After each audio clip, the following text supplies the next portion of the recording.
Bloomberg Audio Studios. Podcasts, radio, news. Welcome to the Daybreak Asia podcast. I'm Doug Krisner. On the trade front today, President Trump said he's not considering a delay of his July 9th deadline for those higher tariffs to resume. He threatened to cut off trade talks and impose tariff rates on several nations, including Japan. Coming up, we'll be speaking with Jeff Grills. He is head of EM debt at Aegon Asset Management. But we begin with China. The latest flash data reading from China Beige Book International showed slowing in June. Even so, the weaker print may not bother Beijing as much as outsiders think. Joining me now is Shehzad Qazi. He is the COO, also managing director at China Beige Book. He is on the line from here in New York City. Shehzad, it's always a pleasure. Thank you so much for making time to chat with me on this. Can I begin by asking for the big picture as a result of your survey? How do things look in China right now? Hi, Doug. Good to be with you. The big picture takeaway from June was that there was soft data or concerning data all around if you're just looking at the health of the economy from that lens alone. But if you're putting it in the larger scheme of things, if you're thinking about the trade war and the tariff war and import and export controls rather, and so forth, as we said, we don't think this 1 month of weakness is going to be of particular concern to the CCP or I think to President Xi, who's feeling pretty confident about his position in the U.S.-China trade war right now. Is that to say that you believe, based on your survey, that Xi believes that he has the upper hand? That's correct. It is definitely our understanding that Xi and several top party officials believe that they now have the upper hand, especially the manner in which they think they got the U.S. to scream uncle when it comes to export controls over rare earths and magnets and such.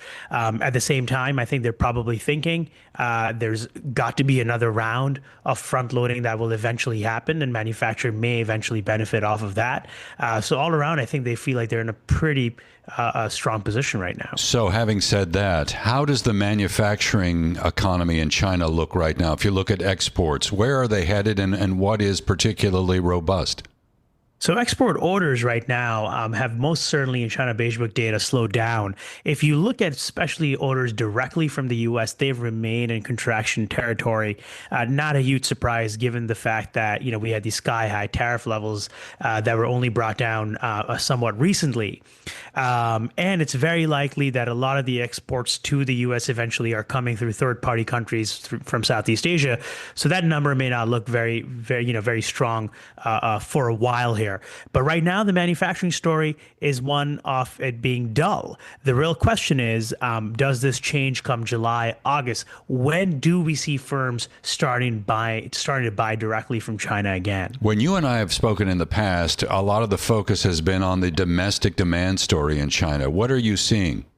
So domestic demand, again, has gotten quite soft. Now, we have to acknowledge, again, that the year started off on a positive note around Chinese New Year, around things like the May Day holiday. We saw good spending happening. But in between the trade-in programs and the Chinese subsidies expiring, provinces pulling them back or essentially running out of funds to carry them on, and there being no real event or series of holidays sparking another round of consumer spending, what you're getting all around is pretty soft data. So as I said, the June picture really is just from an economic health of the economy standpoint, you'll see a lot of negative storylines in there. What is the status of the property market? Is that showing any sign of improvement? I've been particularly positive on property in the sense that I've repeatedly said that the pain is lessening and the data was what was driving that view. Unfortunately, over the last couple of months now, over May and most certainly into June now, we can see now that some of these recent gains that the housing market had made, even in 2025, are being reversed, are being lost. And so the question is this just a temporary blip? Is this along the lines of softer consumer sentiment anyway? Or are we headed towards a path now where property actually, instead of becoming less worse, is going and, the pain starts to increase instead of continuing to decrease? What about the job market? What does the data say about how well people are doing on the employment front? Yeah, look, things have slowed down, but I don't think the job market has been that big of a worry. The job market, in the larger scheme of things, of course, has not been has been a pain point. It's been talked about over and over again. But in recent data. Even though, of course, we've got a slowdown in June, I wouldn't say that the housing market has been, flashing red by any stretch of the imagination. Again, China has its long run issues with what's going to happen to their labor force and the fact that there are not enough jobs for young graduates and so forth. But if you just want to look at what's happening right now, I wouldn't put it in the concerning basket. There's been a lot of talk around the AI movement in China and other areas of technology. If you look at the economy on a sector by sector basis, how is technology performing right now? The thing is, we're not picking up the technological revolution's big economic impact right now. There's no question about the fact that the tech scene in China has become incredibly interesting from the DeepSeek moment onwards. But I think some of that, some of the positive views of where tech in China and the boom of tech in China that was taking place, I think some of that has dampened down a little bit. Nevertheless, I think it's going to take a couple of years for us to really start to see its impact on the broader economy. The sector is still exciting. There's just no question about it. So this is kind of dull. I mean, isn't that the way you describe the economy right now? And I'm wondering whether you're seeing any green shoots. Should we be a little bit more optimistic, or are things almost in a stagnation?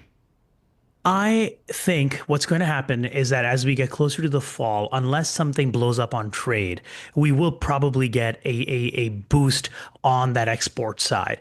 You also have to remember that right now, I think companies are having a hard time getting just stuff out because there are not enough container ships. So everything had frozen and everything had come to a standstill. I think we're trying to revive that. So you will see some kind of economic impact of that taking place.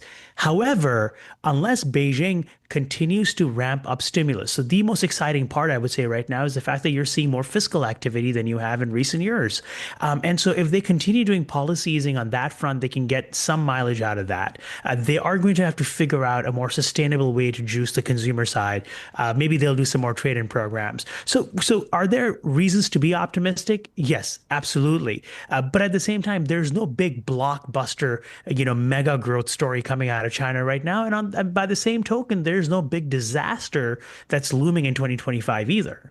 Shehzad, we'll leave it there. It's always a pleasure. Thank you so much. Shehzad Qazi, COO, also Managing Director at China Beige Book, joining us here on the Daybreak Asia podcast.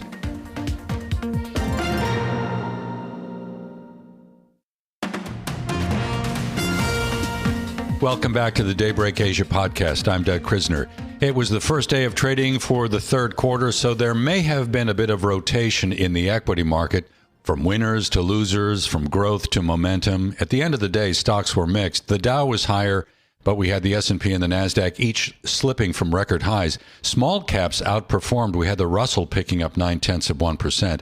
The outlook for Fed rate cuts, meantime, seemed to dim a bit on signs of a still healthy labor market. Job openings in the U.S. hit the highest level since November, largely fueled by leisure and hospitality.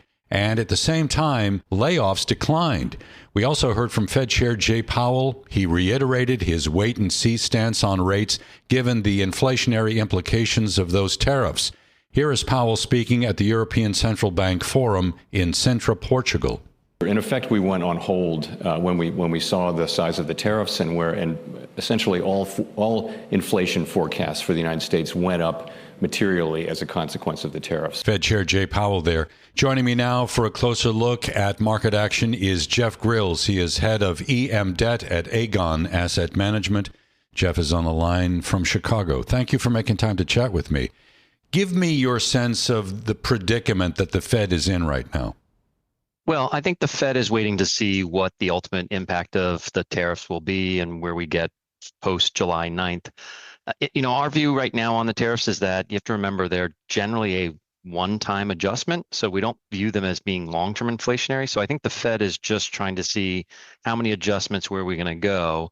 And so our view right now is that the Fed is still likely to ease in the second half of this year. I think they have room to ease policy. We are expecting growth to come back down, and they'll be data dependent and watch where the indicators go. But they're just trying to make sure that they have ample room to ease when needed. They haven't needed to at this point.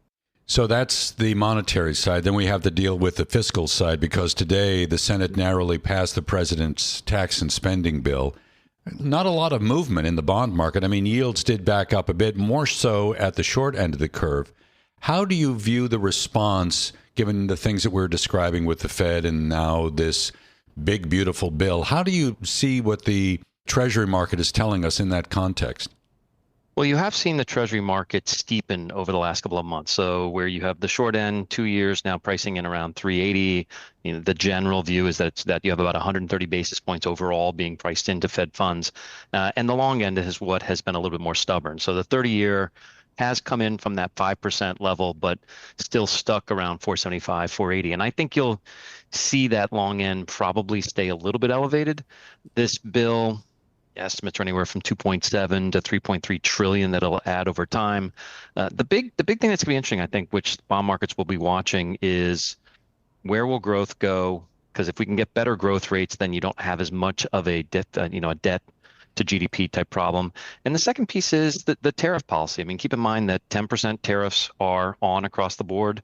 We've seen receipts go up both in April and May. We saw a much improved trade deficit in May. And so if tariff revenue starts to offset some of these tax cuts, that will keep the bond market at bay. But at the end, the bond market is going to react to if they think this fiscal loosening is too great. And they'll also look to see what do they do on spending cuts once we get past this big beautiful bill. So the dollar was steady today in New York trading, but for the month of, let's say, June, the Bloomberg Dollar Spot Index was down about 2%. So we're trading near the lows that we reached back in March of 2022. How are you understanding that the dollar's role right now as a factor for fixed income markets?